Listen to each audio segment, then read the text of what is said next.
இந்த 2026 IPL mini ஆக்ஷனில் கம்மி பர்ஸை வச்சுட்டே பெட்டராக பண்ணதுன்னு சொல்லி நம்ம ஆர்சிபியை கண்டிப்பாக சொல்லலாம். கைஸ் 16.40 crores தான் வச்சுருந்தாங்க. 8 ஸ்லாட்ஸ் ஃபில் பண்ண வேண்டியது இருந்துச்சு. உண்மையாகவே நம்பர் 3 இன்னும் பவராக்க விதமாக வெங்கடேஸ்வர் எடுத்திருக்காங்க. தேவதத் படிக்கல் ஆல்ரெடி இருக்கார். பட் இருந்தாலும் வெங்கடேஸ்வர் வரும்போது இன்னும் கொஞ்சம் அந்த இடம் பவர் ஆயிடுச்சு. லாஸ்ட் இயரே வெங்கடேஸ்வருக்கு ஒரு பயங்கரமான குறியை வச்சுருந்தாங்க.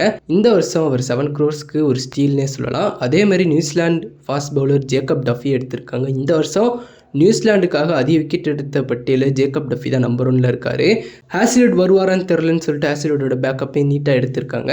அதே மாதிரி டொமஸ்டிக் பிளேயர்ஸும் நிறைய பேர் எடுத்திருக்காங்க. மங்கேஷ் யாதவ், விக்கி அஸ்வால், கனிஷ்க் யாதவ், விஹான் மல்ஹோத்ரா அப்படின்னு சொல்லி. அதே மாதிரி ஜார்டன் காக்ஸ் அப்படின்ற இங்கிலீஷ் பேட்டரி எடுத்திருக்காங்க. அவர் நம்பர் 4ல் ஆடக்கூடிய பிளேயர். அவர் என்னதான் டீமில் ஃபிட் பண்ணாட்டியும் அவங்க பேக்கப்புக்கு உண்மையாக சூப்பராக பண்ணியிருந்தாங்க. ஆர்சிபி பற்றி நமக்கு ஆல்ரெடி தெரியும். அவங்க எந்த சேஞ்சஸுமே பண்ண தேவையில்ல, பேக்கப் மட்டும் எடுத்தால் தான் போதுன்ற மாதிரி வந்தாங்க.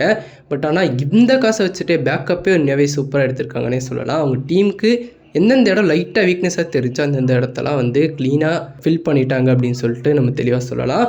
உங்களுக்கு ஆர்சிபியை பற்றி என்ன ஒப்பீனியன் சொல்லிட்டு மறக்காமல் கமெண்ட் செக்ஷனில் கமெண்ட் பண்ணிடுங்க. இந்த வீடியோ பிடிச்சிருந்தா மறக்காமல் லைக் பண்ணிட்டு ஷேர் பண்ணிட்டு கமெண்ட் பண்ணிட்டு சப்ஸ்கிரைப் பண்ணிடுங்க. Thank you guys.